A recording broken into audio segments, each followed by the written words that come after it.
seperti yang saya sampaikan 2 hari lalu kepada teman-teman media, bahwa ketika nanti dari pihak Polda Metro Jaya, dalam hal ini Direktur Cyber Polda Metro Jaya, tidak melaksanakan normatif hukum acara dalam hal upaya-upaya paksa, maka kami akan melaporkan beliau ke Kapolri Seki Irwasum.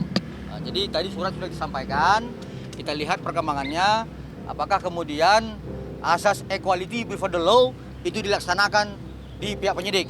Ya, ingat, Mami Isa juga ditahan kan? Nah, kemudian Fadel ditahan. Nah, kenapa ini enggak? Ya kami kan harus menuntut. Persoalannya adalah inisial NM ini, ya si tersangka sudah melakukan pidana-pidana yang menjelek-jelekkan klien kami. Bahkan institusi negara juga dijelek-jelekkan seperti Komisi 9, Badan POM, dan teman-teman yang lain yang juga termasuk klien kami, Dr. Andreas, ya dijelek-jelekkan, diserang nama baiknya, mengarah kepada body shaming. Nah, artinya kan sebuah perbuatan pidana yang berulang-ulang. Nah, saya heran juga kenapa penyidik tidak melakukan penahanan terhadap si tersangka itu. Nah, inilah kenapa kemudian kami datang ke Mabes Polri untuk menyampaikan surat keberatan kami kepada Bapak Kapolri melalui Seki Irwasum. Tadi sudah telepon saya dan memang benar saya sudah berkirim surat meminta waktu karena Niki sebagai seorang ibu single parent punya anak 3 lagi menjalankan kewajibannya untuk kalau tidak salah lagi bernyanyi atau ada acara, yang jelas acara pekerjaan. Bang minta tolong tunda, ya saya tunda.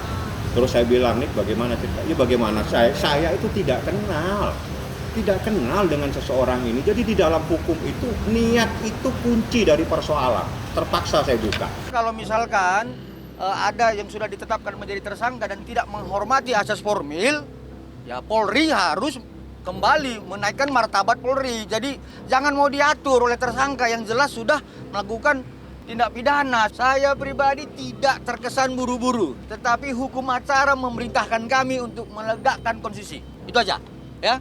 Jadi kalau kami sebagai penegak hukum, salah satunya penasihat hukum, hormat kepada kitab suci hukum acara, maka semua penegak hukum harus hormat terhadap kitab suci hukum acara. Katanya panik, boro-boro gue panik. Guys, gue itu dihadapkan dalam masalah kepolisian itu bukan baru sekali, ya. Sudah berkali-kali, jadi nggak ada bahasa panik. Mungkin mereka yang panik kali. Mungkin gue diantara sekian banyak manusia, mungkin gue yang selalu seneng dikasih masalah. Korban juga kan komunikasi ya. Kalau memang bisa kita bantu ya kita bantu gitu loh. Artinya saya lihat nggak ada keanehan, biasa-biasa aja gitu kan. Tinggal kita lihat aja nih bagaimana nanti panggilan, semoga nih yang bersangkutan hadir. Saran saya hadir aja di panggilan kedua ini. Ya biar tidak repot, siapkan aja baju ataupun koper, gitu aja. Klien kita tidak takut, tetapi tetap kepada penegakan konstitusi, ya. Pasal 21 ayat 1, ya. Tidak boleh melakukan pidana yang berulang, seperti itu. Nah, kemudian kalau misalkan NM melakukan hal-hal seperti itu, kita harus melihat upaya penegakan konstitusi terhadap upaya paksa kan harus dilaksanakan oleh pihak penyidik. Seperti itu aja, nggak ada yang lain kok.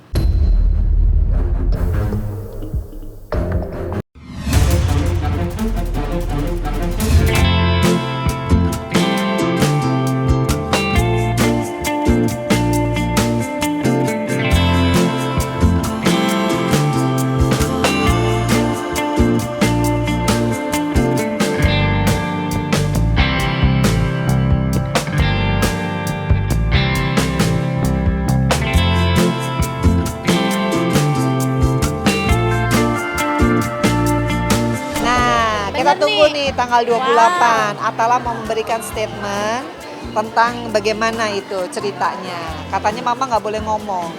Jadi mama nggak boleh ngomong, keep silent. Nah itu tanya Atala. Kalau Mama Vena sekarang nggak boleh ngomong dulu. Jadi ya kita tunggu tanggal 28. Pokoknya semua teman-temannya Ferel, teman-temannya Atala tuh pasti aku support. Karena biasanya anak sekarang tuh punya kelebihan ya. Anak sekarang tuh sangat kreatif, jadi aku ngelihatnya justru kita tuh harus banyak belajar dari mereka. Jadi aku selalu support lah, mau itu teman, jodoh, apalagi selalu harus disupport dan didoakan.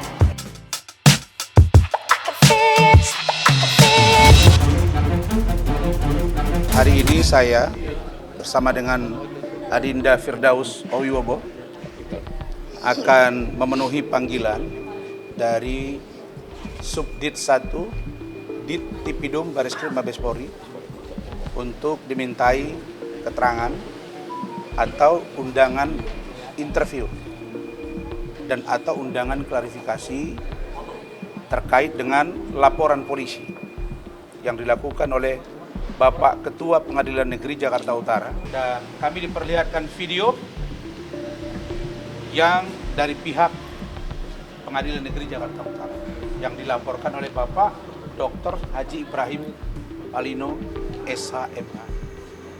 Di video tersebut kami melihat hal yang biasa-biasa saja dan konteksnya seperti apa. Di samping tim hukum saya, para pakar hukum juga nanti akan diberi pendapat oleh ahli. Dan Hotman Paris menurut kami sangat tidak layak menjadi saksi.